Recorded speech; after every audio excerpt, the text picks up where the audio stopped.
salaamaaleykum waa Yoff ñu ngi nuyu ñëpp di nuyu waa àddina bi ñuy seetaan à travers la chaîne locale Yoff Mbollo TV tey ñu ngi fii ci Mbengeen kër Ibra Ndiaye moom lañ seet si Cambus la ñu war fi waxtaan li nga xamante ni moom mooy football Yoff mouvement nawetaan bi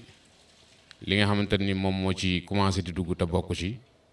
loolu lañ fi bëgg a waxtaane tey mu doon loo xamante ni lépp si ak defar rek lay doon parce que Cambus bi ay waa Ngaporo ñu ngi fi ay waa Mbengeen ñi ngi fi ay waa Daagu Daan ñi ngi fi ay waa Ndëngaan ñi ngi fi loolu day wane ni Yoff ñëpp benn lañ kii mën na dëkk fii di fréquenté fële kon buñ gisee lenn loo xamante ni day commencé di yàq football bi yoon la ñu toog waxtaane ko. asalaamaaleykum waa Yoff maa ngi nuyu ñëpp di sant ñëpp à travers la télé locale Yoff TV donc comme ni ko Ibrahima Ndiaye waxee rek suñu patron lu mu ko expliqué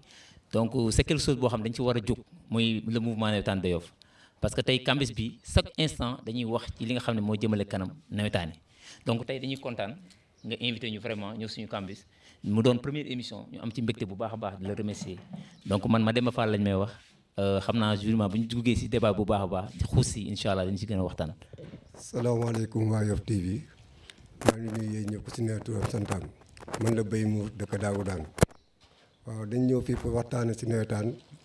parce que nawetaani démb ak nawetaani tey bokkul ba pare football démb bi gars yi ni ñu ko daal si ni naa comportement si joueurs yi ak joueurs yi léegi bokkuñu quoi si loolu lañ ñëw pour waxtaane ko maa ngi nuyu ñëpp ku si ne si turam ak santaan. ñu ngi fii tey bëgg a entamer benn débat bi nag bon ñu ngi koy entamer ci cadre nawetaan ni ñu fonctionner au niveau de Yoff ñu am si ay xalaat nii xëy na am na yoo xamante ni xëy na bu ñu ko débattre waxtaan si dina am yu bëri yoo xam ne dina ko indi comme changement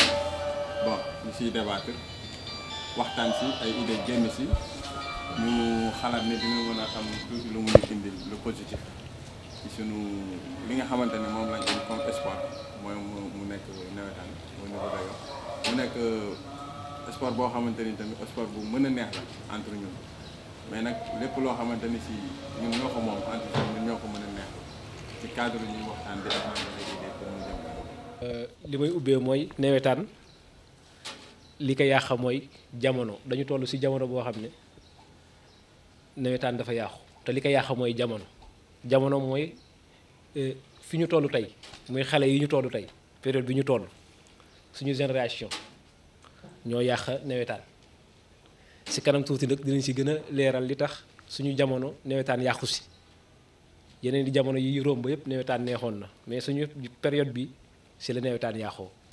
te ci kanam tuuti dina gën a leer incha allah. waaw defe naa ni gars yi nuyoo nañ ba pare dañuy dugg directement ci waxtaan yi mais nag Mademba fi amul affaire de patron ci Cambus la day neexaan waaw amul affaire de patron waaw bu loolu jàllee léegi dañuy jox ma micro bi ma jox ko grand bi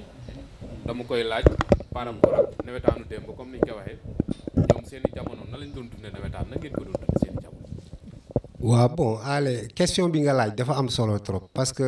man nawetaan yaakaar naa bi ma ko dalee seetaan ak léegi depuis terrain Tongoor la woon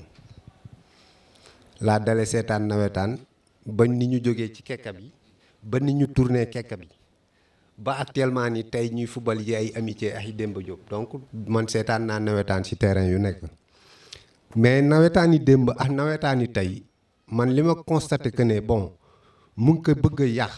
surtout dafay répercuter encore ci footballu Yoff parce que avant Yoff boo daan dégg Yoff ci wàllu football avant y avait de grands joueurs nag amoon na ay footballkat yu mag parce que mosuloo dem ci équipe yu mag yi mu lu mel ni ay Jaraaf lu mel ni ay Sidek dans les temps lu mel ni ay équipe yu mag yi fi nekkoon ay Gorek yooyu te daawoo fa fekk ab waa Yoff comprendre nga donc ce qui dit que ne Yoff dafa yàgg am ay joueurs je pense bien que suñu fàttaloo ko bu baax Yoff dans les temps jamono bi muy football la ak Jal Diop en barrage pour yéeg jamono boobu Yoff amoon na joueurs yoo xamante ne c'était des joueurs talentueux bon li ma constaté ci jamono yooyu mooy que ne nawetaan ñooñu bi ñuy football nawetaan man dama leen daan seetaan terrain Tongoor mais musuma gis ay joueurs yuy jël ay xeer di sànni ci ay camp ay dërëm sotti ay ndox ay soow yooyu donc yooyu noonu boo ko xoolee dafa nekk ci jamono loo xamante ne bii dafa bëgg a yàq football bi parce que football je pense bien que bu ñu nee football ku mel ni man su ma paasee à mon âge actuellement nii ci jamono yi su may seetaan nawetaan je pense bien que bu ma fa demee man football laay seetaan parce que football laa daan seetaan avant mais léegi su ma demee terrain damay constater que ne footballu avant ak léegi bokkul parce que léegi boo xoolee léegi lu mel ni ay xon dafa nekk loo xamante ne bii actuellement nii dafa intoxiqué joueur yëpp ba benn joueur gëmatul say tànka gëmatoo sa entraînement man ku mel ni Madoune mii temps bi muy football nawetaan dama ko daan tooñ chaque jour ma ne ko non Madoune yow doob joueur te effectivement du joueur li tax ma ne ko doob joueur mooy dama seetlu benn jour benn nawetaan ñu jox ko benn affaire mu dem ba ci góol bi nakaa nii ma ne ko non kon yow xanaa entraînement woo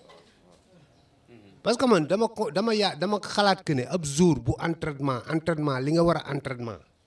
gëm sa bopp dëgg man pour man bu ma amee occasion non nii warul mën a tax may marqué pour man samay tànka ak sama entraînement moo ma war a mën a tax ma marqué ak sama fit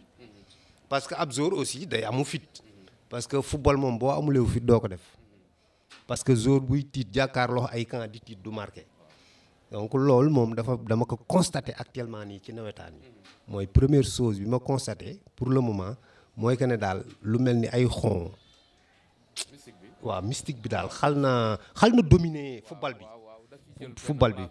bu mag a mag parce que boo xoolee football bi ak mystique bi boo calculer temps bi mystique bi di jël ak temps bi football bi di jël mystique moo dominer football te loolu man ñi ma ciy reproché mooy les organisateurs muy waa zone bi laay reproché loolu parce que ñoom ñoo organisé ñun dañu ñëw foofu en tant que des spectateurs ay supporters joueurs yi aussi dañu ñëw pour football ab benn joueur jógewul sa kër football jëlewu la fa de da nga dem pour football donc les organisateurs ñoom ñoo war a organiser football bi parce que je pense bien que am na yenn sanction yoo xam ne bu ñu ko defoon noo am joueur du am audace fekk quand yi jàmbur ne da nga ciy sotti wala da nga koy xot xam nga du demee noonu daal ba ma bàyyi booy ñoom aussi ñu jotal waaw comme Ndiaye lu ma expliqué rek defe naa man foofu laay je vais abonder dans le même sens que Ndiaye parce que nawetaan yi man vraiment dafa doy waar quoi li mu doy waar moom mooy léegi joueurs yi si boppam gëmatuñu seen bopp xoolal je vais donner un exemple plus précis xoolal match yi passé man 5 heures laa ñëw stade ñu ne match yi 5 heures lay commencé ba 19 heures yaa ngi ko mën ñu ngi nekk si ay problèmes yoo xam ne doo comprendre te pour man nit ki bu ñëwee stade match lay seetaan mais tey joueurs yi si boppam yaa ngi ko mën gëmuñ lenn lu dul xon te ay xon wedduñ ko parce que nous sommes des africains Afrique lañu dëkk xon am na mais buñ ko ëppal bu njëkk ba équipe yi dañu daan ay seen ñi leen xonal duñ ko xam yaa ngi ko mën mais léegi supporters yi sax ay xonkat leen léegi xamoo ñuy supporter ak ñuy xon yaa ngi ko mën donc booy yi dañu jëm ba jël affaire bi di ko indi si biir gazon bi di ko indi si biir stade bi loolu day yàq football Yoff qu'on se dise la vérité yaa ngi ko mën donc waa zone bi il faut ñu jug ci loolu kuy xon na nga xonee sa kër football boo demee ba terrain est-ce que comprendre nga xam ne football moo la fa yëndi nga football xoolal bi passé benn góol boo xam ne tey dañu doon dóor penalty mu génn camp yi loolu il a fait le tour du Sénégal c'est une honte pour le football de Yoff c'est une honte pour le football du Sénégal yow ñu dóor penalty yow góol xamoo sa règlement arbitre sifflé nga génn camp yi wëndeelu yaa ngi ko mën ñu dóor bal bi dugg nga perte sa équipe si affaire yu ñàkk faire donc il faut qu'on change un peu yaa ngi ko mën si li nga xam ne moom la ñuy liggéeyee gars yi neen revenir en arrière bu njëkk ba nawetaan football moo tax ñuy nawetaan mais léegi affaire lamb la quoi. mais aussi tamit man xam naa zone bi aussi am na si benn part de responsabilité. waaw zone moom la ñëpp di joxe. am na si part de responsable mais man tamit damay indexé ñëpp. li may gën a indexé mooy les encadreurs sportifs. parce que pour man. actuellement ñi nga xamante ni ñoom ñoo yor encadrement sport bi. waaw li nga xamante ne mooy phénomène xon. moom moo leen dominer. ba am na poids bi nga xamante ni si moom la ñu waroon a poser envers. joueurs yi nga xamante ni ñoom la ñuy encadrer. waaw ba dañu am benn esprit benn bi amatul. comprendre nga. les encadreurs am nañ un travail à faire là-dessus. parce que tamit ab jour bu nekkee yow yaa koy préparer si cadre sportif. dafa war a am yu bëri yoo xamante ne si da nga ko war a souligner. comprendre nga. waaw un jour c'est un jour mënul nekk leneen lu dul jour. mënoo jël nekk jour nekk à la fois mbër. def affaire mystique à la fois ngay def parce que kenn du dem terrain di entraîner mystique. non. donc am na loo xamante ni si xëy na zone bi am na loo xamante ni mesures yoo xam ne jëluñu ko. mais tamit les principaux acteurs sont les encadreurs sportifs. kii dina si tontu. voilà mi ngi nii équipe la yor mooy tontu si loolu. salaamaaleykum waaw loolu mën naa si wax mais fii nawetaan la ne nawetaan boo fu nekkee dafa am yoo xamante ne ay réalité la réalité nawetaan dafa am ñun ay encadré leen ñun ñuy dem encadré suñuy joueurs entraîner leen yóbbu leen regroupement ñu jouer mais sur le plan mystique loolu dafa am beneen domaine la si nawetaan. waaw mais li mu doon wax bëgg naa nga tontu si bu baax. parce que nee na encadreur yi ñoom am nañ part de responsable. est-ce que yéen a ngi conscientiser joueurs yi c'est-à-dire si côté mystique bi ngeen essayer démystifier que ba nga xam te ni joueur bi dafa war a gëm entraînement am ak ay talent am comme ni que grand bi waxee. chaque jour ñun dañ gëm ñun te entraînement la ñuy def leneen suñu domaine mais nawetaan boo demee daf ku ne da nga am sa domaine loolu ñun mënuñ si wax parce que xamuñ si nu mu demee loolu dañ koy bàyyi ñi nga xamante ne nii ñoom ñoo yor domaine boobu mais ñun ñu ngi entraîné équipe bi chaque jour du lundi au vendredi des séances yoo xamante ne nii de 2 heures de temps la ñun foofu lañ yem léegi ñoom bu ñu demee faneen dëkk ñoom loolu domaine ñooñu la waaw loolu laa amoon si ma si wax. si côté boobu man ku mel ni béy d'abord sax damay profité si occasion bi may wax que ne bu sànq si point bi ma nekkoon muy wàllu footballu démb ak tey xam nga boo xoolee souvent tension bi am si kii bi si kaw pelouse bi souvent si suuf lay jóge répercuté si kaw comprendre nga donc loolu joueurs yi léegi war nañ si mën a tirer benn leçon bu ndaw dama koy jëlee leçon boobu si Béy Mour mii xam nga ku mel ni Béy Mour c'est mon frère on travaille ensemble mais Béy Mour lan moo tax mu nekk suma frère d'abord Béy Mour suma dëkkandoo la parce que ñoo dëkk fii même koñ bi ñoo dëkk malgré ñoom jóge nañ Mbengeen dem taagu daan mais boo xoolee boo gisee mu gën a nekk suma frère mooy que ne Béy Mour xaritu njiin la suma rakka njiin ak Béy Mour lan moo leen boole football moo leen boole ku mel ni exemple par exemple Vincent par exemple ak Alioune Bey lan moo leen boole kon tey football mënuloo wax tey jii nii nga bëgg ñu indil ay xalaatu ne Mbengeen ak Ngaparou ay noon lañ wala Njere ak Mbengeen ay noon lañu football moo ñu boole mystique boolew ñu de xam nga parce que bu doon mystique moo ñu boole xam nga tey jii nii Béy Mour mu ngi nii di naan ataaya à Mbengeen mais bu doon mystique la mais Béy Mour danaa non du ma naan ataaya waa Mbengeen parce que waa Mbengeen mën naa daje ñoom nawetaan donc am na loo xamante ne bii il faut ñu dindi ko si wàllu football bi ku mel ni yow Béy Mour xam nga kii daf la junj ci wàllu encadrement bi non man toujours dama koy wax fii man ma ne damay wax Béy Mour ma ne ko yow yaa ngi encadré Njere mais man maa la gën a xam football te effectivement maa ko gën a xam football maa ko gën a xam football waaw aywa maa la gën a xam football yow parce que moom ma jën si milieu footballiste mais maa ko daa ko préparé équipe man maa ko daa ko préparé équipe maa ko xam ay joueurs la lañ koy entraîné mais bu dee football moom ma ko daa parce que moom ma si jiitu fi mu dugg si football duggaguma fa li mu def si milieu football defaguma ko fi parce que moom lu mu mënti nekk ancien joueur dafa joué nawetaan mais sur le plan footballistique aayoon na si football mais amul sans joué nawetaan joué championnat loolu moo tax mais xam na football bu baax a baax parce que lu bari damay sàcc di ko dégg si moom laa yóbbu parce que benn expérience la may jox si li moo tax chaque jour suñu muy waxtaan dafa am lu bari loo xam te dama koy jàng si ay waxam parce que dama si am lu ma siy gañ kon ça veut dire que encadreur du ñi nga xamante ne ngay nekk si terrain bi rek moom ngay déglu am na ñoo xamante ne ñu ngi toog si kaw tribune bi di gën a xam li nga xamante ne moom ngay def am na ñoo xamante ne ñu ngi seen kër gën a xam li nga xamante ne moom ngay def kon loolu noonu man dama siy jàng chaque jour di si sàcc. Grand Ibra dafa am lu ma la bëggoon wax quoi. waaw nawetaan musique da si bokk. comprendre parce que yaa ngi indi benn exemple jur na ay amitié ay grand Alioune Bey exemple moo ko ay Vincent mais nawetaan dafa réalité bi musique si la bokk dirigeant yi amuñu benn droit ñu dugg si terrain bi mais joueurs yi dirigeant am na droit ñëw jox la benn affaire na la def ko si camp yi wala nga sànni ko fii wala nga def ko fii parce que réalité nawetaan loolu bokk na si da ngay gis ñu def benn affaire bii am kon ça veut dire que maaraay li ñuy liggéey loolu dafa bokk si nawetaan joueur tamit am nga droit entraîner mais dirigeant bi li mu la wax da nga koy def parce que loolu si nawetaan la bokk. waaw léegi li nga wax noonu moom. non loolu moo am Mademba. non papa nawetaan dafa am ay réalité. non dégg nga ma expliqué barke alxuraan. li nga wax am na réalité. waaw ñun Afrique lañ dëkk déggoo li ma la wax xanaa. am na Afrique lañ dëkk am na réalité. mais man li nga wax noonu comme ça ñu jox jour mu dugg si dirigeant jël affaire jox ko jour mu dem sànni. parce que dirigeant amul droit dugg si terrain bi moo tax. non dama la expliqué tey jii loolu bu moo indi amul droit boobu du ko def. non loolu indi problème loolu moo tax dañuy toog ay 15 minutes 20 minutes duñu football. mais nawetaan moo toll foofu nawetaan moo toll foofu. nawetaan bu doon mystique moo tax kii Sénégal jël coupe d'Afrique wala coupe du monde. dama la expliqué mystique am na mais li boo yoofi dañu ko jëlee c'est pas normal. tey je prends l'exemple de mon ASC je prends l'exemple de mon ASC ASC Mbengeen je prends l'exemple de mon ASC l'ASC Mbengeen bu muy nekk si digg ndëndam ñi koy xoomal xamuñu leen woon est-ce que man tey jii amatuñu ay supporters comité de supporters parce que booy yi supporters yëpp ay get ñëpp léegi si ay xonqal leen dama ne tey ñooñu tey dafa avancé. non déedéet dama expliquer dama ne dama la mooy avancement nawetaan luy avancement nawetaan moom mooy ku ci nekk rôle bi nga joué ko est-ce que maanaam joueurs yi li ñu war a def mooy fubal waaw moo tax ma ne la dirigeant yi amuñ droit dugg si terrain bi joueurs yi la ñuy jox loolu ñu mottali action bi non dégg lu ma expliquer loolu mooy indi coow non xam nga la ñu war a def zone bi lan la war a def lan la war a def pratique mystique si biir terrain bu fees waratuñ ko def képp kuy sangu na nga sangoo sa kër boo ñëwee yaa ngi ko man mais ñëw kaw jàmbur du sul xongu jàmbur dem toujours doguma la maa dem ba gars yi jëloon nañ fi yenn mesures yoo xam te ne ay temps jëloon nañ fi ay mesures yoo xam te ne dañ ku sànni ay temps jëloon nañ fi mesures ni ku sànni si biir camp yi dañ lay jox carton mais loolu bi ñu ko defee affaire bi wàññeeku woon nag mais après dañ ko dindiwaat pour wane leen la gars yi li ñuy def moom vraiment war na mën a am limite boo xam te ne nii sëriñ bi war na mën a préparer équipe bi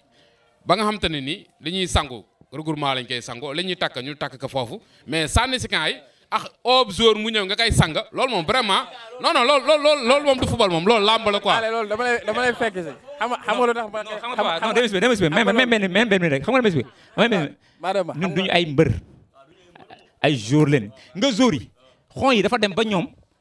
dañ ci laxatu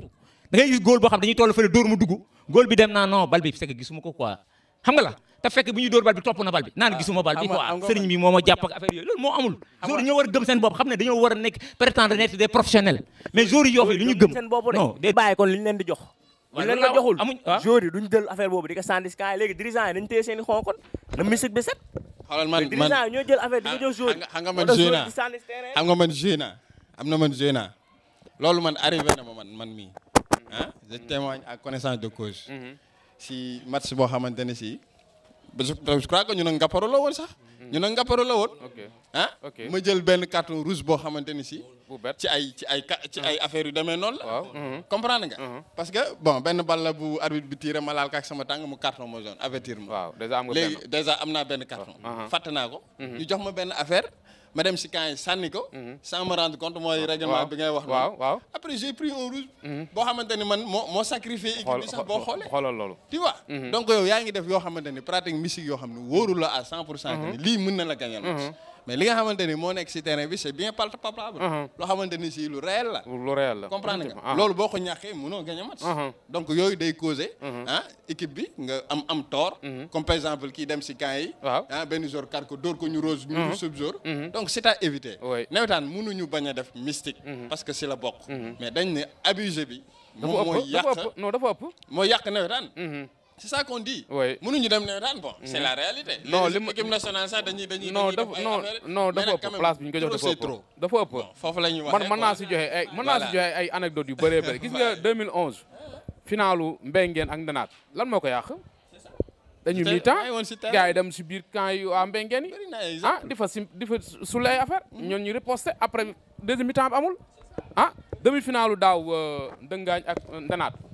man maa ngi si kaw gis naa ab jour ñu oo ko ba mu ñëw ñu sotti ko meew mu mel ni làmb di ko sotti meew nii pour ñu mën a dugal si camp yi mais loolu vraiment xam nga dëgg la mystique am na mais nag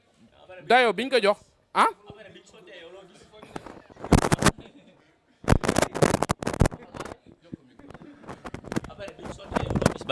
bii am na wala amul non du gëm loolu dafa am waaw d'accord biñ sottee kooku dañ ko sotti biñ sottee dugal nañ kon loolu nawetaan la biñ sottee dugal nañ mais arbitre bi accordé def ko waaw kon ana bii bi ça veut dire que bii bi armé nañ ko non dafa non bu leen non armé bii moo tax bal bi dugg waaw arbitre bi parce que loolu noonu dafa leer su leerul woon kooku duñ ko sotti loolu ba muy dugal lu tax keneen marqué wu marqué nañ mais bii bi loolu foo nga nangu loolu mais bii bi accordé wuñu ko non je sais accordé wuñ ko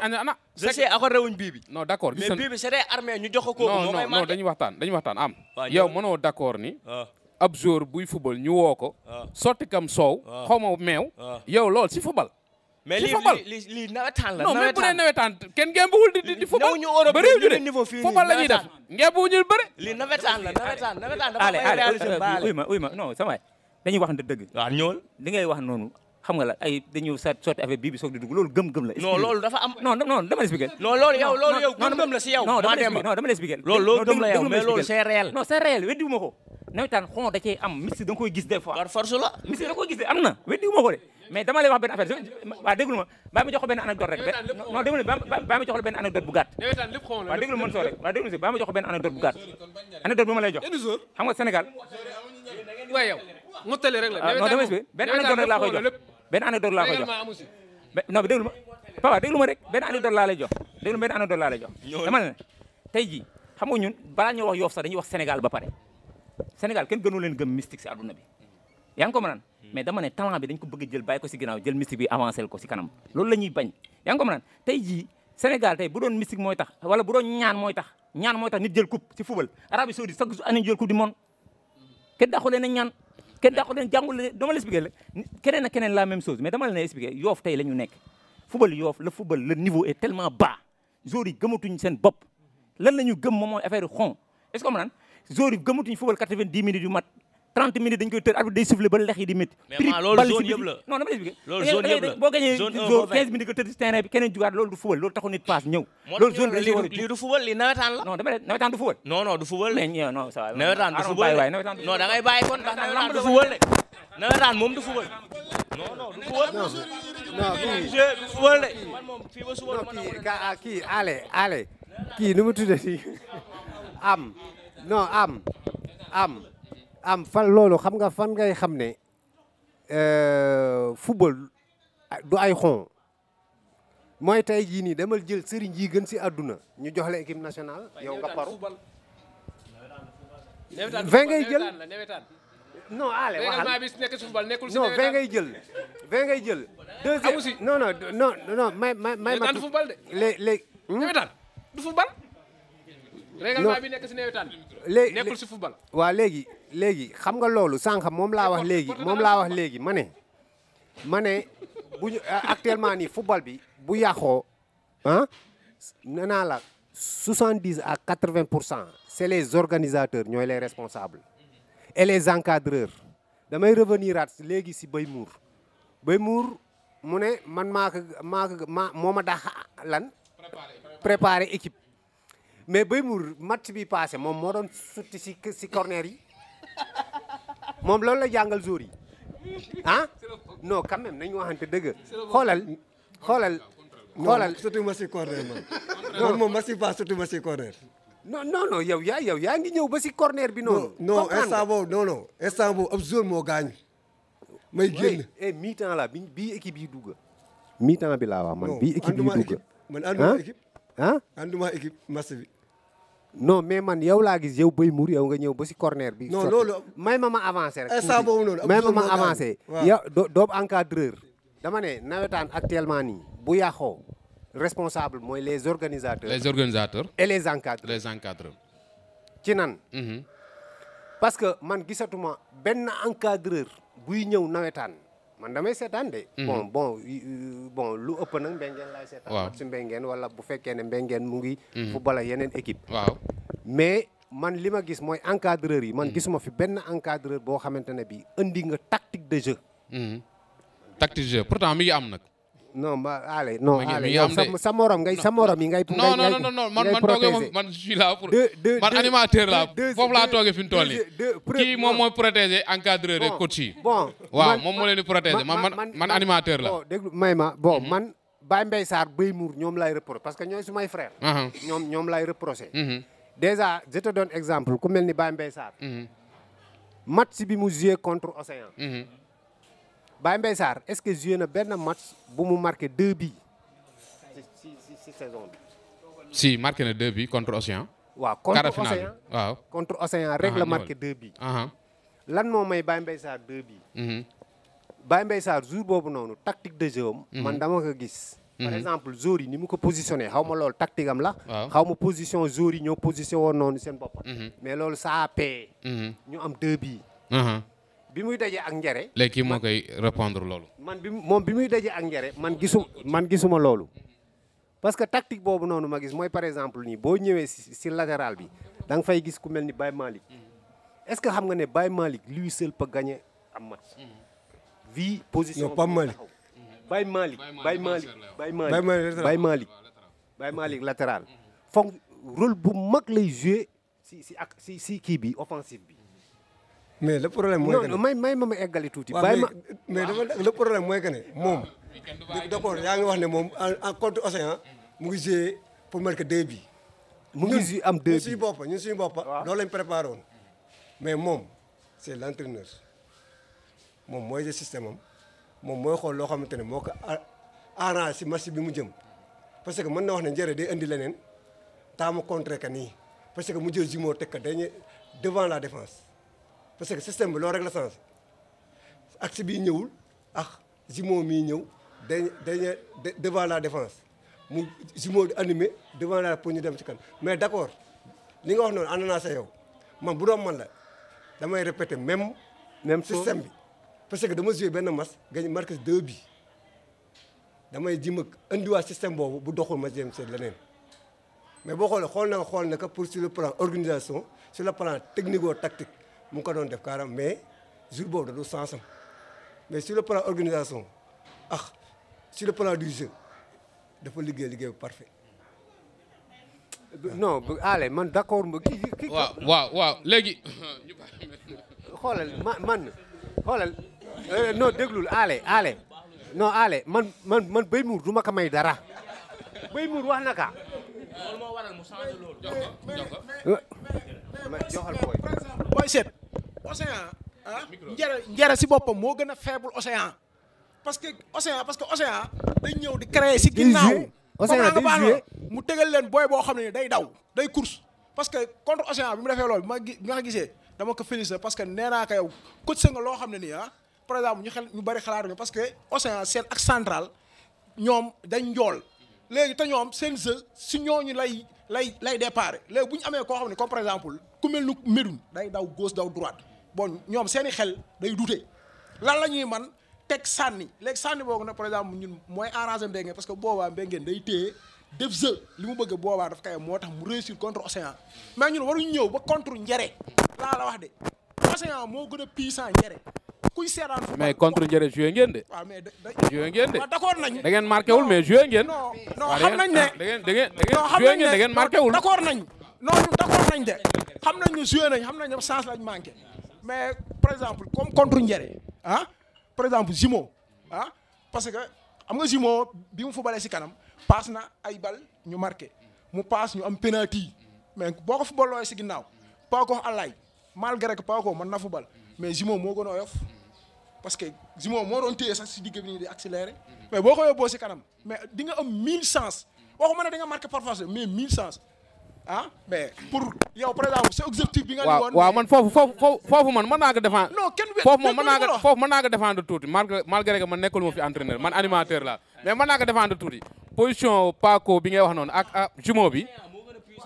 position Paco bi ngay wax ak jumeau bi c'est que Paco bu nekkee derrière dafa am tendance di garder bal bi de trop te loolu risque la parce que benn milieu récupérateur ngeen joué benn sentinelle ngeen def parce que bu nekkee si ginnaaw moom dafa am tendance di garder bal bi de trop alors que jumeau bu yoree il joue simple 2 touches maximum mu libéré bal bi ñu génne ko xam naa ne loolu moo tax moom mu jël préféré avancer Paco arrière jumeau bi. mais allez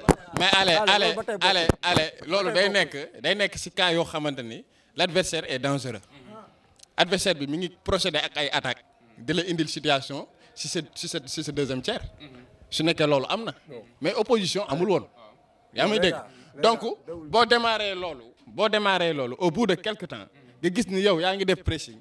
mais l'équipe adverse répondre donc il faut automatiquement changer pour nga mën a am apport offensif.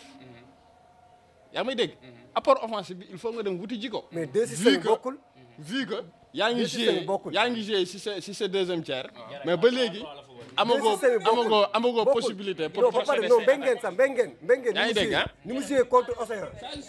Mbengue ni mu joué contre Océan ak ni mu joué contre Ndiare bokkul comprendre ni mu joué contre parce que Ndiare li muy joué Ndiare 4-3-3 la joué 4-3-3 la Ndiare footballé Ndiare mu ngi basé wu si seen 9 ak seen ñaari homme de couloir si loolu la ñuy joué comprendre nga Mbaye Sarr dafa contre-joué wu Ndiare système bi mu joué baax na parce que li grand bi wax dëgg la de Océan moo gën a puissant Ndiare mais Ndiare ñoom seen base jeu bu direct la contrôle passe ñu joué si couloir yi ñu génn def centre mbëkk la ñu doon joué pour digari mais seen jeu réussirul parce que Mbaye Sarr dafa contre jeu bi mais Mbaye Sarr li mu classé ci côté milieu bi sentinelle bi mu teg loolu moo positif kooku moo war a jouer sentinelle parce que kooku day jël génn tapé jouer ci kanam Mbaye Sarr système bi mu joué dafa normal mais lii nag lii bu doon championnat bu doon exemple championnat lañu joué Ndiare Mbengeen si ngay xam ne Mbengeen moo mën Ndiare mais lii nawetaan la voilà mais le problème mooy mais Ndiaye deux systèmes waa léegi contre Océan dafa joué avec des ailiers pour centrer mais contre Ndiaye dafa joué des attaquants di crosser au milieu décrocher au milieu pour jeu bi am bokkul kon loolu noonu il faut Jumeau moo mën a animer loolu derrière Poko mënul loolu parce que jour dañuy décrocher Jumeau bu yore ak centre bi décrocher mu jox ka pour ñu jox Poko mu wala Allah ñu def ci espace bokkul ak système bële. man je ne suis pas un coach yaa ngi comprendre mais nu ma ci wax rek du ma coach man foofu du ma ci sori mais bëm waxal dëgg bi yow xaw nañ laa rey dañ la non dama ne xaw nañ laa rey bu nekk fii di këlëng yaa ngi comprendre sa waay xoolal xam nga des fois gaw ma woon mystique yenn mystique quoi gaw ma ko woon mystique bi ëppee mais match bi gëm naa xaw naa gëm mystique quoi est-ce que comprendre waaw xaw naa gëm tuuti rek laa ci xaw a gëm quoi yow ma dominer la 90 gis nga Jumeau c'est un très grand joueur te tamit je lance un appel waa Yoff ñaanal ko mu am contrat professionnel bàyyi football nawetaan parce que niveau am dépassé na fii yaa ngi comprendre mais aussi tamit lu ñu wax rek am ku ci nekk ak li ngay xalaat parce que Ndiaye moom c'est un tacticien yaa ngi comprendre yàgg na seetaan nawetaan xam na exactement comment faire ak comment kii donc loolu laa xam ne dama ciy wax ci domaine technique mais affaire musique moom. may ma tuuti xam nga béy muur dee leen ma ko jox xam nga ku mel ni béy muur man tey man maa ko ëppoo ba man béy muur maa ko ëppoo tey maa ko ëppoo parce que bu ngi weddi fii ne moom sottiwul ci corner yi man dama koy bàyyee boobu mais man su ma yoroon jour boobu noonu mbengeen yow béy muur yow nga yor njare nga classé loolu dama lay dóor te 3 laa lay jox ñett laa lay jox 3 man loolu moom ASC Mbengeen déwén am nañ coach fii de. déglul ma wax la xam nga ma wax la Baye Allé booy Pape Malick dafa joué match boo xamante ne bii gis nga contre Ndiare confiance bi mu indi woon dafa ëpp confiance boobu foog nga joxaat kaka renforcer waat kaka mu gën a am courage si nawetaan parce que booy boobu noonu des na tuuti war na mën a yanu équipe bi mais lan moo ko may loolu contre Océan booy Jumeau bi daf ko jige. pourtant contre Ndiare bi def na ay centre yu bare non dox na de attendez dox na de non may ma wax ci tactique bi. contre Océan non contre Océan Jumeau dafa jige Baye Malick Pape Malick Baye Malick dafa jige côté kii xoolal bu baax li ma la trio boobu noonu gis nga V boobu noonu mën na dóor Ndiare 5 waxatuma la 3 V bi ma la wax noonu Baye Malick Jumeau Pape Malick nii te loolu bii passé moom moo ñu may penalty de bal bi dafa jógee défense ñëw Jumeau récupéré def naa Pape Malick moo yéegal def ni Jumeau retraite ka mu pousse ñu pàddaka te deuxièmement da ngay xam ne mbengeen bu ma ko yoroon dinaa dóor ñete xam nga mooy lan gis nga booy Jumeau man dama gis si moom loo xamante ne audace la boo xamante ne jafe na non déglul waaw may ma jafe na Baye Allé yow équipe nga yoroon nga paru nga yoroon mais jafe na comme ab jouru nawetaan kuy teg coup franc ne dama koy dugal si nawetaan yi jafe na booy Jumeau moo ko fi def donc mbengeen lu mu dee contre Ndiare waroon na mën a am 5 coups francs yu jógee surface de réparation bi loolu lu ñuy liggéey la xaar nañ ko si moo tax defuñu ko béy muur man xaar xaaroo dara loolu bàyyi la xaar nañ ko ay bandi arrêté ngeen allez domaine tactique bi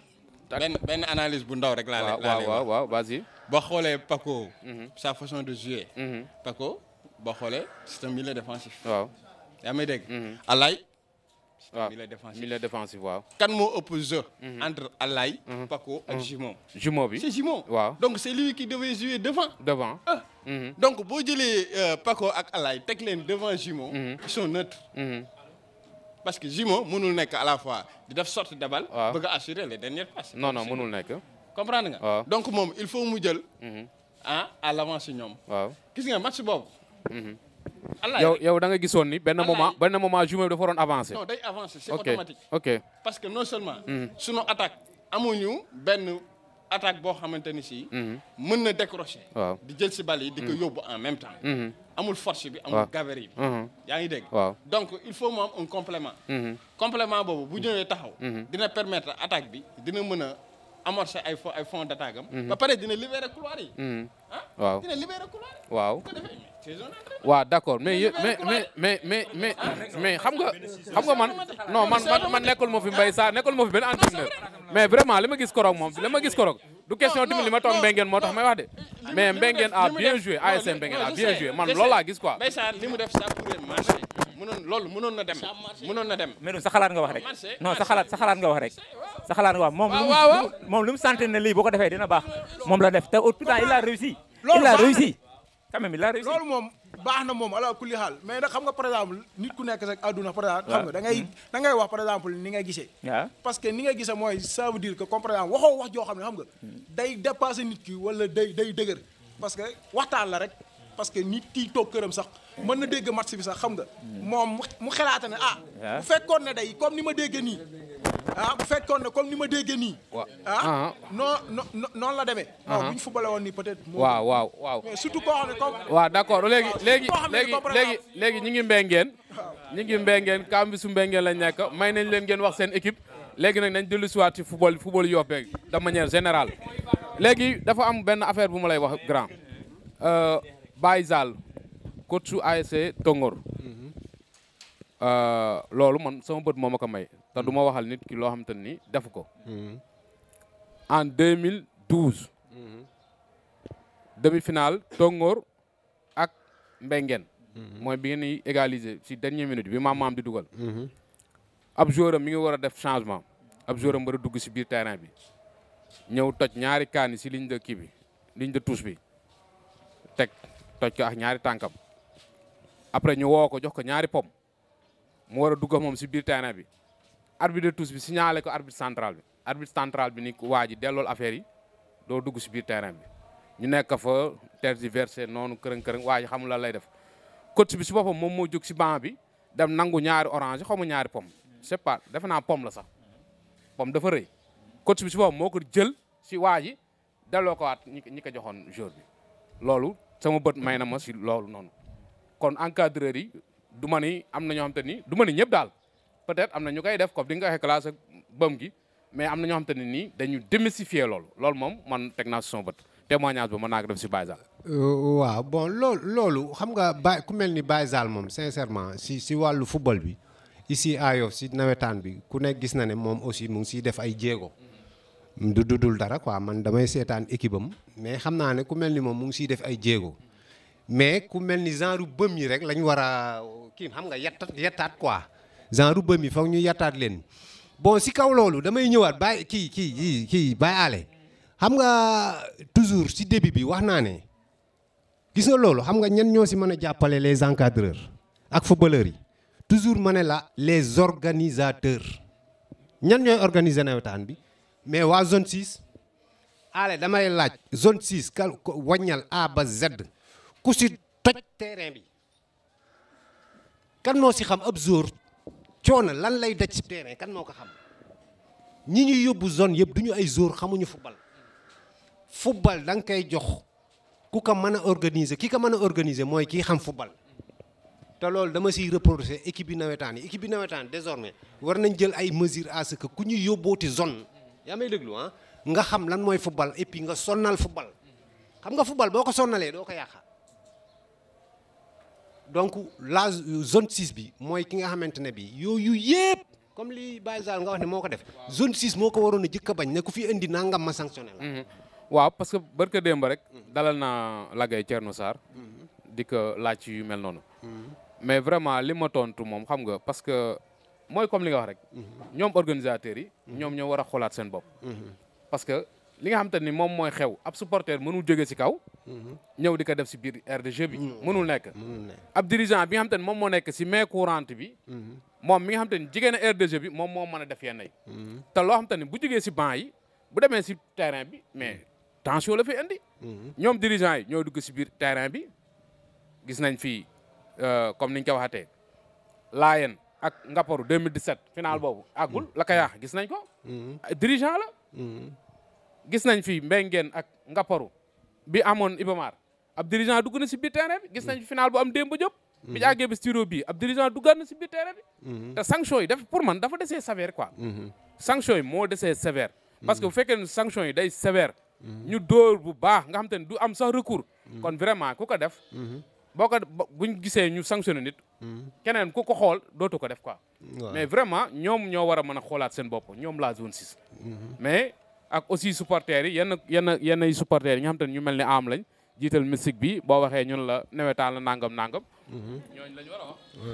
non nawetaan moom liñ la si wax moom franchement moo si am quoi nawetaan dafa am gàllaaj mooy réalité bi loolu fii ba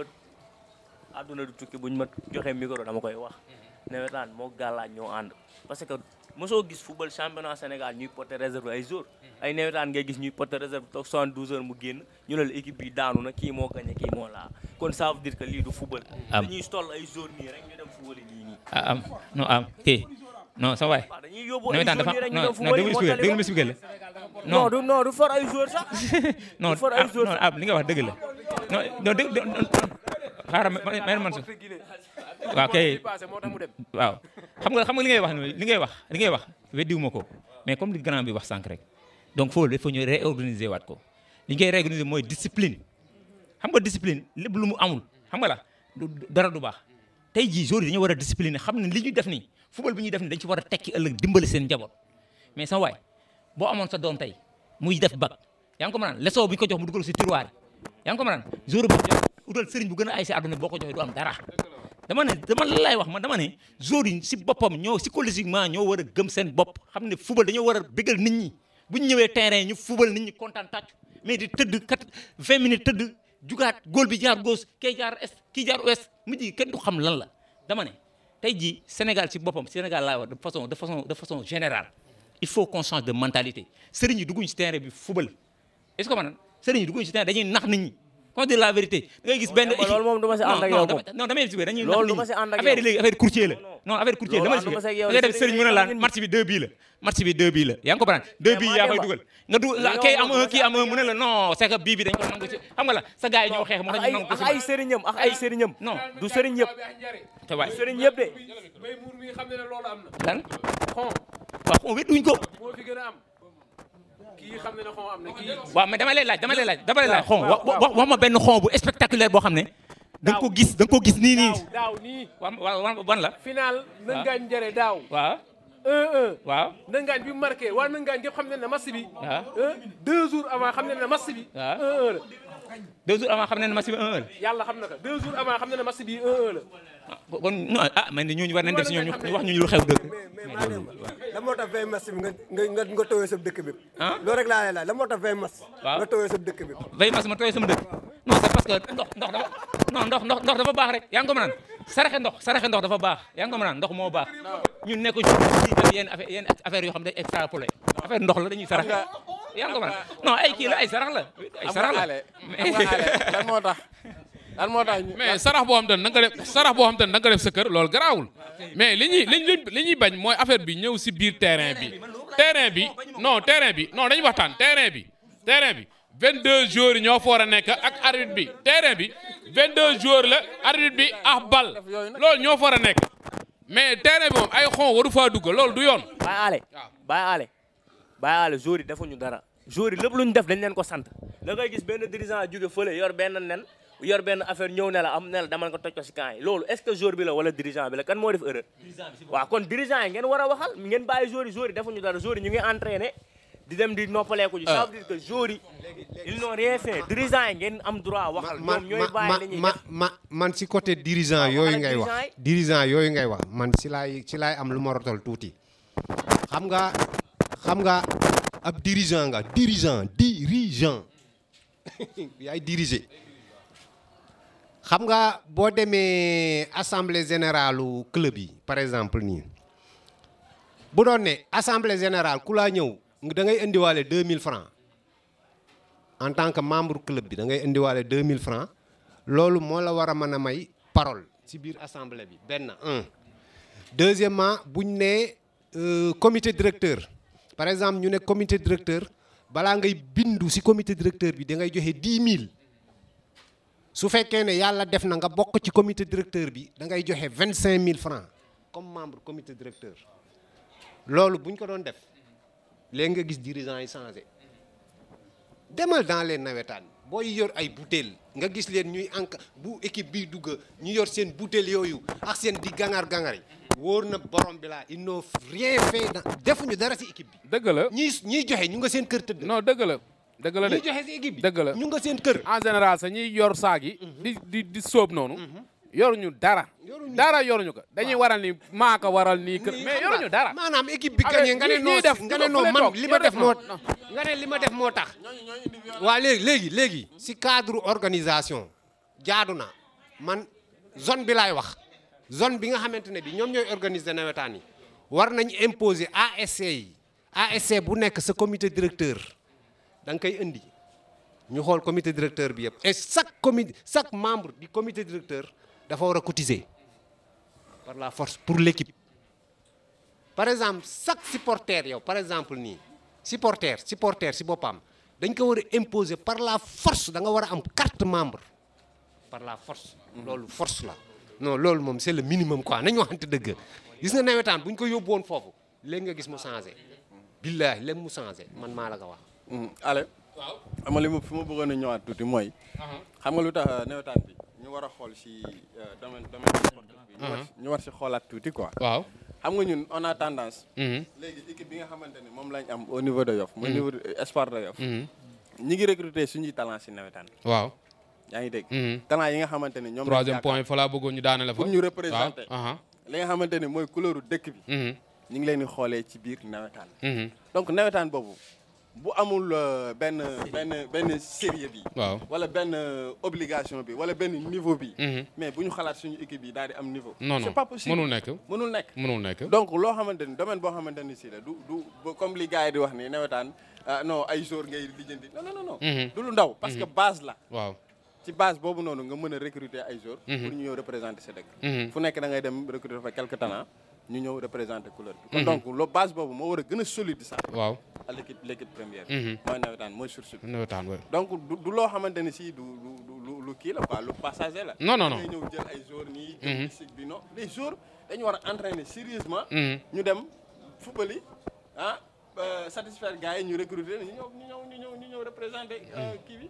ba yàlla dogal si ñoom leneen waaw parce que troisième point bi comme lan nga xam ne si laa bëggoon ñu ñëw si sax mooy joueurs yi nga xam te ne dañuy nekk si ASC yi di compétir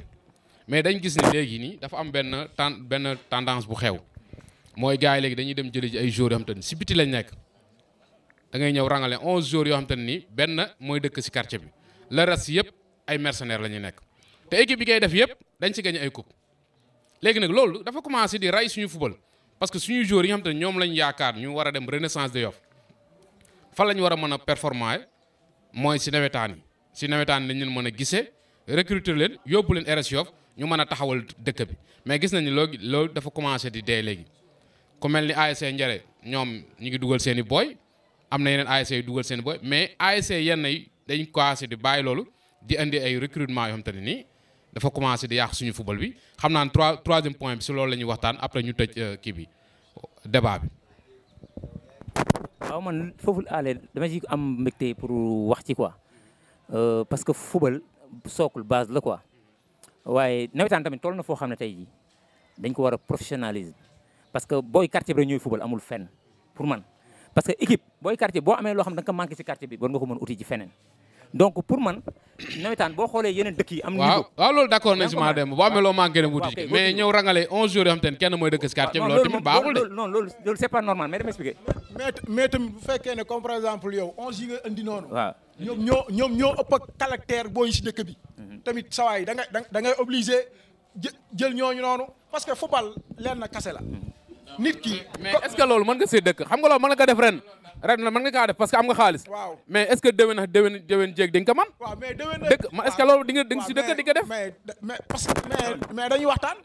parce que xam nga nawetaan léegi ni muy déroulé parce que man Amadou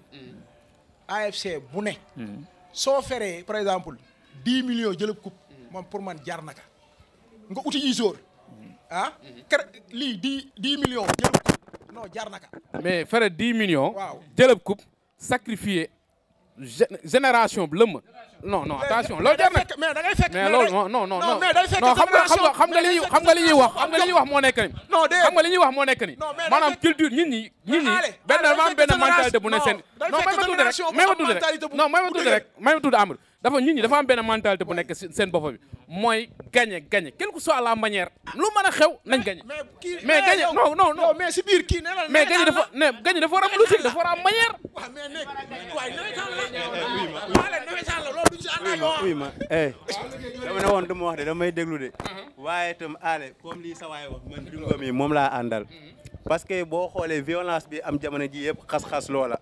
nga fere 10 millions jël ëpp coupe jar naka ndax lan dina la wàññil ëllëg loo xamante ne say booy buñ ñëwee coono benn bi si am jàppal bàyyil attel du fa am wala déet ale yow loolu foo nga def ka sa xel ale waa léegi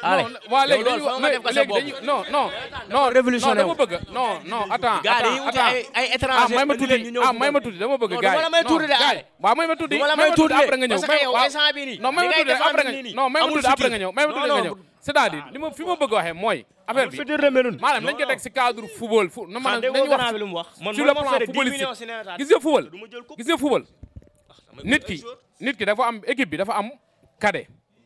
gis nga cadet yi boo xoolee en général ñi si ëpp si quartier bi la ñuy dëkk benn génération la boo xam te ne dañuy jouer cadet ba mu jeex xam nga loolu génération la ñu âgé ñu war a mën a intégrer senior comprendre léegi génération boobu ñu bloqué leen dem uti ji ay joueurs ñëw fay leen ñu jël coupe ana bis topp ñu defaat ko génération bi découragé bàyyi football dem defi leneen am beneen génération bu ñëwaat jouer cadet jeexal war a ñëw senior pour prouver ñu bloqué waat leen est-ce que bu yàggee loolu du rey sa football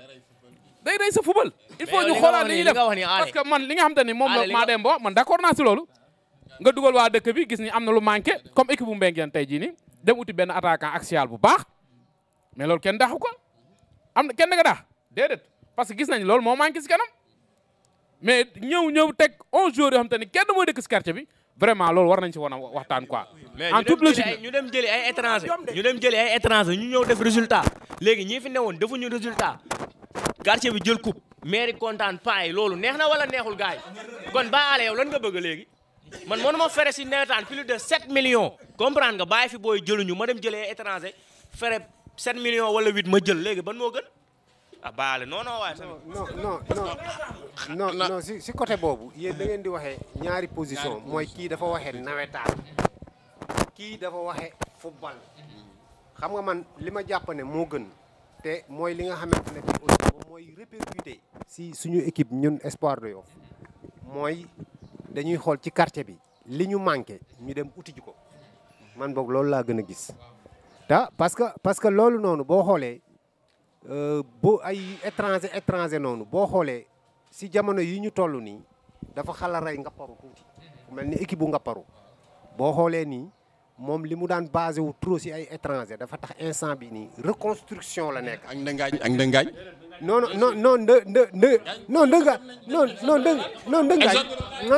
ndëngaañ amuli boy non ndëngaañ si laa jëm boy fuuf Ngapparu non ndëngaañ si laa jëm boy fa ne wax ma ñaar xam kan yenn boy am nga ko ndëngaañ ren ji mu am ñetti équipe bokk waar waa mais déglul kii Mansoor boo xoolee loolu dafa ñëwaat encore jóge si Ngapparu ñëw dal si ndëngaañ da ngay xool fii nii équipe yi nga xamante ne bi ñoom en nawetaan régné nañu. xura def na ko entente def nañ ko waaw. ñoom jël nañ ay jours ñëw gagné coupe. gagné coupe après bi si toppa ñu cité. Ndëngaan jël na ko daaw année bi si toppa mu cité mais boo xoolee équipe yi nga xamante ne fii dañuy régné par exemple régné lu mel ni régné mën naa ko wax comme Jàkkeer Mbengeen aussi régné woon na fi Ndinaat régné woon na fi te ñooñu ñëpp si dëkk bi lañ dëkk loolu mooy régné bokkul ak jël coupe rek nii après nga dee. waaw te aussi loolu da doon reflété wu si RS Yoff parce que jamono bi nga xam te ne Xeeru Fajar mi ngi doon ràññee. boobu ñoom ñoo ëppoon RS Yoff. Ndenaat tamit bi muy ràññee ñoom ñoo ëppoon RS Yoff. ma eggale tuuti rek. mais nag lenn am na si de. bu njëkkoon ñu doon encadré ñooñu amoon nañ maturité. ba par exemple joueurs yi dinañ leen tàggat. mais ki nga football ab Yoff bu caaxaan demee dëgg des kenn xàmmeetul entraîneurs yi. xàmmeetuñu ñuy xon entraîneur yu bari léegi ñoom ñooy dem si camp yi la sotti ay affaire comprendre nga léegi nag bu ko booy yi gisee comprendre bu ko booy yow booy yi ngay jàngal football bu ñu ko gisee mais loolu mooy dugg seen bopp. waaw xam nga man nekkul ma fi entraîneur yi sérieusement parce que ba mi ngi nii à côté si sama côté mais vraiment li ngeen wax si entraîneur yi man neexuma. tontu foofu dama tontu fii ñëwuñu fii pour état d'âme dama si tontu. waaw xam nga entraîneur yi wax naa ko léegi. entraîneur vraiment boo xoolee ñoom ñi ngi def seen waar comme ni mu waree ñi ngi préparer joueurs yi physiquement techniquement mentalement tactiquement aussi mais li nga xamante ni moom la ñu war a wax mooy dirigeant yi pour man li ëpp problème si football bi ñoom ñoo ko fi causé si dirigeant yi la ñu war a wax mais entraîneur yi man pour man vraiment non entraîneur dirigeant la d'accord entraîneur dirigeant la mais xam nga entraîneur yi boo xoolee vraiment ak peu de moyens yi nga xamante ni moom lañ leen di jox leen ñeenti bal wala ñaari bal 40 jours wër la nit boo war a entraîner ñoom 5 heures ba timis nga ne fa di pirpir boo fa jógee doo am njëriñ vraiment entraîneur ku leen waxul jaajëf defe naa ni moom nit boo ko tàggatee su football waroo ñëw ba terrain yow ngay def affaire yu xaw da ko waruma lool si entraîneur allez xam nga fan laa bëgg a waxee l'encadreur boo xoolee l'encadreur ñi nga xamante ni ñoom ñooy encadré en général ñoom ñooy dem di yor équipe navétane yi comme étant comme entraîneur te ñëpp xam na ni entraîneur am na benn poids bu lourd bu muy posé si jouram ba am na sens d'information boo xam ne pour mu jàllale ko si moom day yomb donc si sens boobu laay waxee yéen ñi nga xamante ni yéenay jël ni yéenay les encadreurs de Yoff comprendre nga. waaw dafa am benn kii bu intéressant boo leen si war a dox. waaw c'est-à-dire li nga xamante ni si moom la gars yi di. domaine bi ñuy waxee fi ñu braqué débat bi de te déjà ñu ngi doon wax si joueurs yi. étranger léegi yéen a ngi ñëw si entraîneurs yi. non c'est vrai. waaw mais baal ma toogal leen fi rek garaawul baal ma toogal leen fi. man lan moo tax du ma indexé dirigeants yi. parce que dirigeants yi du ñu gis la majeure partie des dirigeants xam nga kañ la ñuy gis joueurs yi. dans le si terrain ba. non je te jure. waaw yenn dirigeants yoo xamante ni si amuñu temps sax dem di seetaan joueurs yi à l'entraînement. waaw. xam nga fa la ñuy gisee joueurs yi. terrain regroupement. terrain ouais. mais les encadreurs. ñoom ñooy nekk ak joueurs yi 24 heures sur 24. pendant 3 mois. donc ñooñu ñoo am rôle important bu ñuy def. waaw léegi man naa jël position bien sûr yoroon naa équipe bu nawetaan. waaw mais dama ne la entraîneurs yi dañu li ñuy daj moo metti entraîneur dañ koy jox ñetti bal 40 jours wër ko 40 jours xam nga kooku mënu la entraîner ñooñu 40 jours. déglu ma bul waxee foofu. tey jii dama lay jox exemple est-ce que yow di nga dem championnat boo bëggee équipe ay dirigeants ñëw na la diw du jeu. déedéet amul championnat waaw. parce que lu tax mu am fa. mais entraîneur team waruñu nangu lool. waaw déglu ma. waroo préparer équipe ñu ñëw naa laan non. entraîneur. non déglu ma bàyyi la déglu ma. jox ko micro. loolu entraîneur. waaw mënuñu si dara parce que dirigeant yi ñooy dem. man duma ko nangu. waaw yow doo ko nangu man duma nangu waaw yow doo ko nangu duma nangu di préparer équipe. ba mat si jot nga ñëw ni ma diw mooy football man duma ko nangu. dan lay dàq. waaw ñu dàq ma mais loolu duma ko nangu. non bàyyi lu ñu wax nga ni nawetaan football la bàyyi loolu am. dama ne la léegi nañu ñëwaat bàyyi leen entraîneur yi léegi bàyyi leen entraîneur ñu liñ doon wax bàyyi leen entraîneur yi nañu wax si étranger yi nga xam te ni ñoom ñoo commencé di dominer suñu football bi. suñu football. ñu recadrer débat bi ñu recadrer débat bi. ñu recadrer débat bi parce que àggali dañu ñëw si defaraat nga ne dañuy defaraat football yow boo xoolee bu jëkkoon Ibrahima Ndiaye mu ngi koy wax léegi jamonoy Sori Diagne da nga daan ñëw RS Yoff day am minime am cadet am junior am espoir mu am benn palier buy dem mais boo xoolee depuis 2000 jëm 2019 RS Yoff amul petit catégorie kon amul travail de base parce que boo xoolee jëm si yàlla ji Mbaye Diouf liggéey na ko fi yàlla na ko yàlla yërëm El Baye liggéey na ko fi El Hadj Diène liggéey na ko fi mais depuis boobu ba tey travail de base amul parce que bu njëkkoon da ngay ñëw ñu jël ay juniors yoo xam ne dañuy yéeg équipe bi nawetaan yi xam ne ñooy ràññee ñu boole joueurs yooyu ñu dem espoir de Yoff léegi équipe bii ràññee. du am yow waxal si añi entraîneurs yi li leen di yàqal dafa andral entraîneurs yi dafa andral leen voilà. déglu ma wax la bi may waxee fii nii. non bëm oui ma il faut ñu recadrer débat bi. xam nga ñu recadrer débat bi donc c'est important kii li mu posé question bi mu posé. il faut ñu revenir si un peu. parce que li mu wax dafa leer. football Yoff dafa dey. Espoir de Yoff kañ la gëj a football kañ la gëj a yéeg ba léegi ñu ngi daw pour mu yéeg première division. xam nga lu tax loolu xam nga lu tax muy répercuter loolu. parce que nawetaan bi si boppam niveau bi moo faible. est-ce que comprendre non dañuy waxtaan. le niveau est tellement faible. soo demee yow doo seetaan football. leneen ngay seetaan mais soo seetaan football man foofu laay waxee est-ce que comprendre léegi nag. parce que nawetaan niveau bi moo faible xam nga dama faible. waaw loo mu faible parce que les jours compétir ñu dañ daa dem compétir en junior Espoir de Yoff en cadet. ñëw nawetaan. dañuy di am plus de 15 matchs seen tànk. mais léegi da ngay xool ne Espoir de Yoff si boppam. bu dee senior rek lay am. senior ñooy joué amul junior amul cadet. kon les joueurs Yoff duñ compétir parce que benn équipe moo fi ne. bu njëkkoon 3 équipes moo fi ne ak espoir. muy 4 équipes tous les jours dañuy compétir. boo ñëwaatee nawetaan day am niveau parce que ñëpp entraîné 9 mois. tey boo daa dem njëriñ da ngay ñëw 10 jours sur 10 jours 5 yi. dem espoir doon lañ jëriñ nga ñëw Mbengueen daa def am 18 jours Mbengueen la ñuy dëkk nga dem nga paru jours yëpp dëkk nga paru. comprendre parce que espoir doof la ñuy jóge mais léegi dama nawetaan nga limal ma ñetti jours ci ASC ñetti jours yu compété espoir doof su la nawetaan amu fi. léegi ci cadre boobu aussi xam nga sama mi ngi wax ni football bi amit si encadreur yi mais aussi suñu dirigeant yi nga xamante ne si moom lañ naan ñoom ñoo yor espoir de Yoff si nga Ibrahima Ndiaye wax na ko sànq si nga domaine sportif da nga koy bàyyi ak les sportifs comprendre nga si nga sport ku ko dundul mën nga ci dem ci benn kii bi mooy mënoo ci dem à 100% c'est pas possible les acteurs sportifs nan leen delloo Espoir Yoff parce que loolu mooy permettre sport bi mën a jëm kanam mais je vois pas mal de temps que ni li nga xamante ni mooy Espoir de Yoff ñi nga xamante ni ñoom ñoo ko ŋànk ce ne sont pas des sportifs peut-être bu ñu nekkee sportif nekk ñu sportif yoo xamante ni si sont de haut niveau joué nañu haut niveau donc nañuy jël ñi nga xamante ni ñoom ñooy yëngu ci milieu boobu ñu delloo loon ko li laay ngir yàlla ñoo ñu diriger suñu sport ñu mën a am ay résultats loolu daal laa bëggoon a souligner si yaa sawaay li muy wax. waaw def naa ni émission bi mi ngi waaj mu ngi signalé nañ mi ngi waaj a jeex xanaa di remercier encore une fois gars yi bàyyi ñu kenn remercier ñëpp di wax aussi que ni yeneen campus yi nga xam te ne ñoom dañu bëgg pour ñu ñëw ñu seet si leen am na benn numéro boo xam te ne dina affiché suuf écran bi nañu contacter numéro boobu ñu seet si leen ñu toog ñu waxtaan comme ni ci football Yoff la ñuy waxtaan quoi wax ci footballu Sénégal de manière générale quoi. ñu ngi lay gërëm si ñëw bi nga fi ñëw vraiment fekk ñu si camp xam nga fii moom d'habitude yow sax yaa tax tey jii nii campus bi dem ba heure bi mais daanaka sax 5 heures daana fekk campus bi tas ku nekk dem sa yoon. mais bon li ma si dolli lu ndaw rek lay doon mooy que aussi bon surtout si wàllu ñi nga xamante ne bi ñoo bëgg a yàq football muy surtout man damay wax si cadre supporters yi tey ku xool daje bi fii ni mu demee man si début bi wax naa ne man ku mel ni Bay Mour man sama rakka la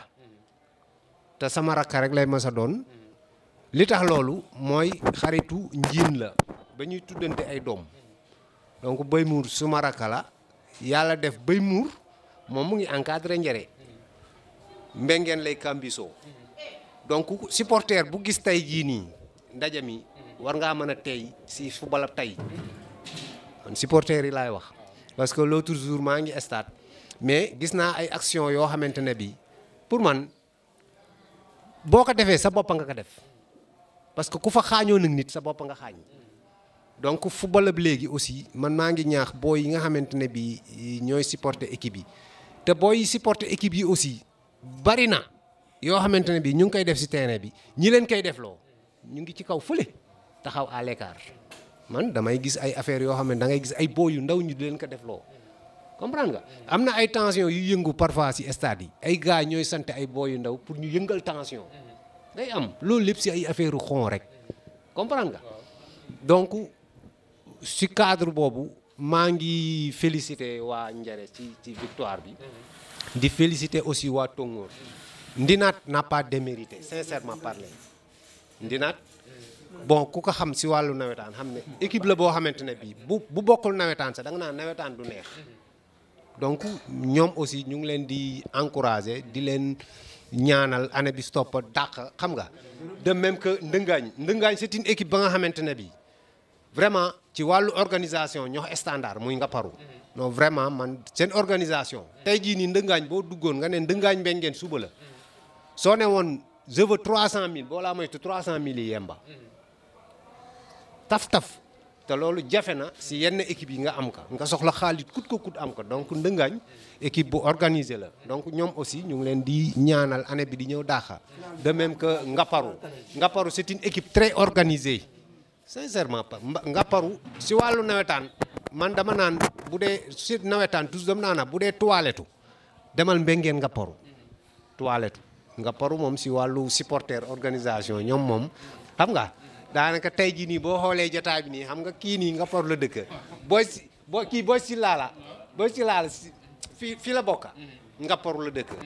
comprendre nga kële Mansoor sama rakk la Ndëngaañ la dëkk donc nawetaan yi léegi supporters yi nañu teey man loolu laay wax quoi nañu teey lu fi xaju fi je vous remercie. grand bi fi mu wax foofu la ñuy daanalee rek ASC Ndëngaañ moom ñu ngi leen di féliciter seen cadet bi ñoo final Ligue des Champions ñu ngi koy ñaanal nag yàlla may ko ndam parce que Yoff la dem présenté ji quoi ñu dem ñu jàppale ko yàlla suturaal ko may ko ndam footballu Yoff nag yàlla na si yàlla def avancement RS Yoff il est temps mu yéeg man loolu laa doon tëjee quoi ñu jàppale RS Yoff ñu defar ay carte membre ñu jàppale joueurs yi booy may leen ay dàll sax exemple quoi parce que booy fii nii dañ rafle ay goraas de booy dañuy yor benn dàll football si 7 mois di ko ñaw yaa ma gën a xam muy yàqu ñuy defaraat nañ jàppale booy te yàlla tax parce que booy buñ tekkee ndamal Yoff la fii yeneen quartier yëpp dañuy jàppale seen booy kon ay nga dem ay Médina ay Pikine affaire yooyu noonu nga xool professionnel yi fa ne fii ñun moo faal lañ fi am ak ay grand dun bay yooyu noonu nañ jàppale booy buñ tekkee ndamu Yoff la wasalaam loolu laa doon tëj